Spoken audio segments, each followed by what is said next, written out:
Hello বন্ধুরা, আজকে অনেকটা দেরি হয়ে গেল ঘরের কাজ সারতে। জাস্ট হলো। আর এখন বন্ধুরা, এই চৌকাটার কথা মনে আছে? সেই যে বানিয়েছিলাম, ভিডিওটা ছেড়েছিলাম, তো সেই চৌকাটা এখানে গরম জল করা হয়, ডেস্কিটা পড়ে আছে।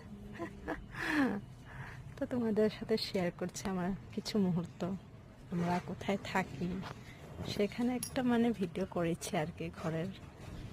তো সেটাই, কাপড় কানি ধোয়া হয়ে গেছে, বাড়িঘর নেপা হয়ে গেছে, আরো কাপড় সব ছাদে মেলা হয়ে গেছে ওই উপরে।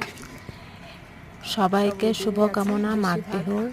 আর সবার দিকে সকলোকে কয়েকটা মাঘ বিহুর শুভেচ্ছা। আৰু এইজনী হৈছোঁ মই।